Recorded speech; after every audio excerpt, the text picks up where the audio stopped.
আসসালামু আলাইকুম। বিএনপি কথা দিয়েছিল যে ঈদের পরে নির্বাচন ইস্যুতে তারা মাঠে নামবে, তবে এতটা সিস্টেমিক ওয়েতে মাঠে নামবে এটা হয়তো অনেকে আইডিয়া করতে পারেন। এবং আমার কাছে মনে হয়েছে গেল অনেক বছর যাবত আমরা শুনতাম যে ঈদের পরে আন্দোলনটা নিয়ে আমরা মাঠে নামবো। তো এবারও যখন বিএনপি ঈদের আগে এই বক্তব্য দিল, তখন অনেকে বিষয়টা নিয়ে ট্রল করলো এবং কি এনসিপির যারা অনুসারীরা আছেন ফেসবুকে ভালোই কিন্তু বিএনপির বকাবকি করছেন যে আরে এগুলো তো পুরান কথা, কোন ঈদ, বাট এবার দেখেন আসলে কোন ঈদ। তবে মজার বিষয় হচ্ছে দিন শেষে ডক্টর মোহাম্মদ ইউনূসের উপর সার্বিক একটা চাপ তৈরি হচ্ছে। এটা বড়ই কি বলা হয় যে খারাপ সময় অথবা দুঃসংবাদ অথবা বলেন মানে ওনার যে গোল্ডেন এরা চলতেছিল সেটার মধ্যে একটা থমকে দাঁড়ার পর্যায়ে সামনে আসতে যাচ্ছে।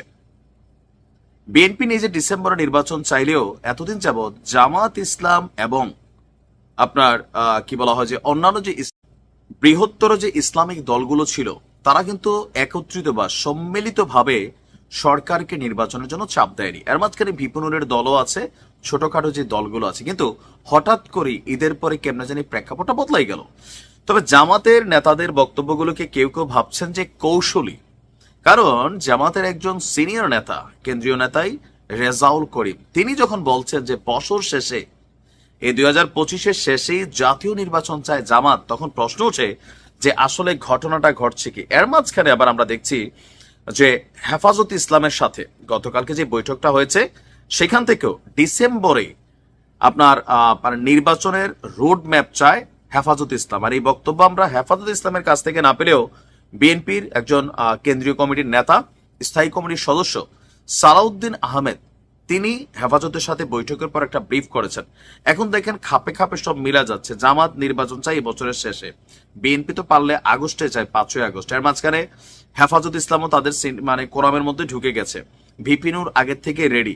তো সব মিলাইয়া বাকি আছে কি জাতীয় নাগরিক পার্টি। এখন জাতীয় নাগরিক পার্টি তারা কতটুকু শক্তিশালী, অথবা তারা সরকারকে নির্বাচনের দিকে না নিয়া সংস্কার প্লাস বাকি যে তাদের দাবি দেওয়াগুলো আছে সেগুলোর পক্ষে কতটুকু শক্তিশালী অবস্থানে রাখতে পারে সেটা দেখার বিষয়। তবে ইশরাকের যে ঘোষণা, বাকিদের যে ঘোষণা, সেই ঘোষণার সামনে জাতীয় নাগরিক পার্টি কতদূর টিকবে।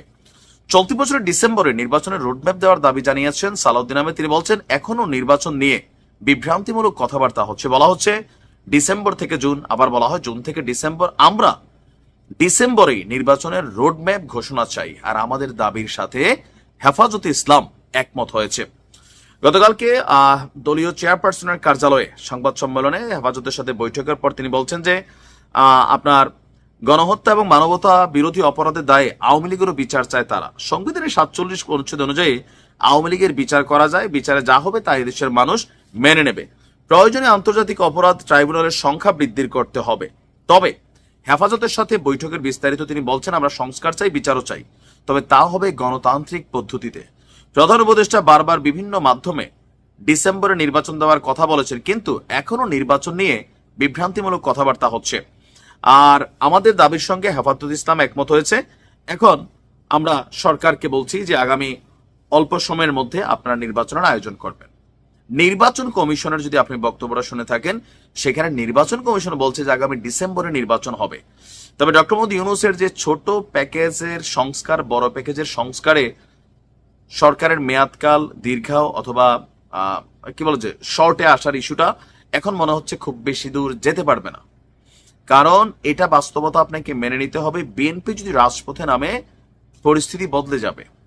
দুইটাই হবে, একটা হবে জাতীয় নাগরিক পার্টির সাথে সংঘর্ষ, অথবা জাতীয় নাগরিক পার্টি ফেসবুকে সক্রিয় থাকবে, রাজপথে এরকম মোকাবেলায় যাবে না, আর যদি যায় এটা সংঘর্ষ অনিবার্য হবে। আর এই সিচুয়েশনের পরে একটা দুইটা ঘটনা ঘটলেই নির্বাচন ইস্যুটা সামনে চলে আসবে। যদি এর মাঝখানে আলাদা কোনো ম্যাজিক অথবা কাকতালীয় অথবা থাকে না যে হঠাৎ করে 5ই আগস্ট যেমন হয়ে গেছে, এরকম কোনো ঘটনা না হয়। তবে সামনের সময়টা সরকারকে একটু চাপ নিতে হবে, বোঝাই যাচ্ছে। ভালো থাকুন, আসসালামু আলাইকুম। বসেন বসেন, বসে যান। হুজুর আপনি শুরু করেন, মানে দোয়াটা আমরা সবাই হাত তোলেন। আল্লাহ আল্লাহ শীতের দিকে আল্লাহ ডক্টর ইউনূস সাহেবের জীবদ্দশা এই বাংলার জমিনে নির্বাচন দিও না। এই নিয়ামত তুমি আমাদেরকে দিছো, এই নিয়ামত তুমি চিনে নিও না আল্লাহ। আল্লাহ তাকে নেখায়াত দাও। আচ্ছা, এই দোয়াটা নিয়ে আজকে সারা দিন বাংলাদেশ ভাইরাল। আমাদের আলেমদের মধ্যে একটা গুণগত পরিবর্তন ঘটছে। জামাত ইসলামের খুবই বড় বড় নেতা থেকে শুরু করে আমাদের এই সকল হুজুররা অনেকেই ডক্টর মোহাম্মদ ইউনূসকে আগে বলতো সুৎখুর ইউনূস, এমনকি এটা নিয়ে অনেক বয়ান তারা দিচ্ছেন।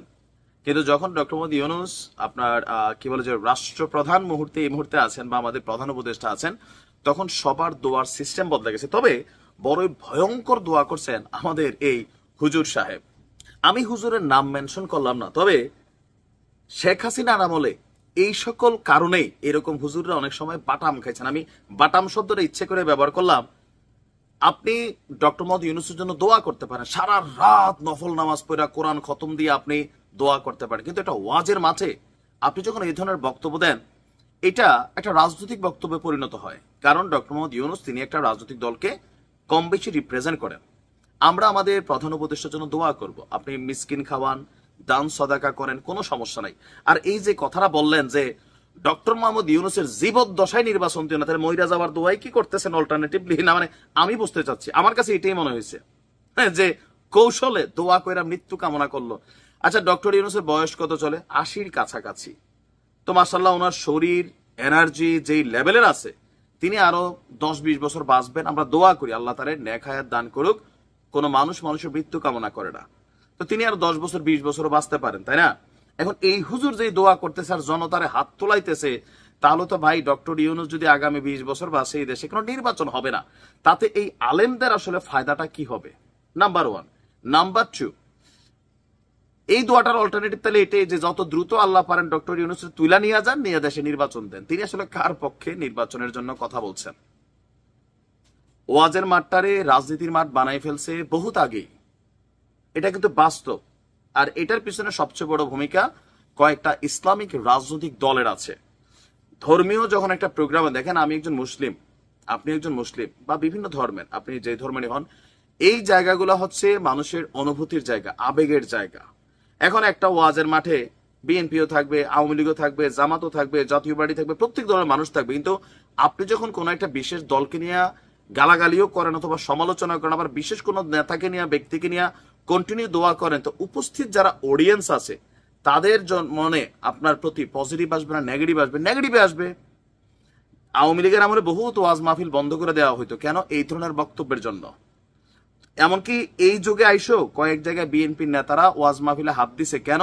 সেখানে ওই যে এক চাঁদাবাজ গেছে, আর এক চাঁদাবাজকে আনবেন, এই বক্তব্য দিলে তো ভাই আপনারা ধরবেই। এখন উনি বলছে আমি কি আপনারা চাঁদাবাজ বলছি? কিন্তু ভাই বানিয়েছি। আমাদের আলেমদের অনেক সময় কুরকুরানি আছে, অনেক আলেমদের, আমি উইথ ডিউ রেসপেক্ট বলি, আপনারা ওয়াজ করবেন পলিটিক্যাল ওয়াজ না, যে কোনো সময় ঝামেলায় পড়বেন। যাই হোক, হ্যাঁ, হুজুরের নামটা কি বলবো নাকি কমেন্টে আপনারাই বলবেন। তবে আমরা দোয়া করি আল্লাহ ডক্টর মোহাম্মদ ইউনূসকে নেক হায়াত দান করুক, তবে তিনার জীবদ্দশায় না, 2025 অথবা 26-এর মধ্যে দেশে নির্বাচন হোক। এতটুকু। ভালো থাকুন।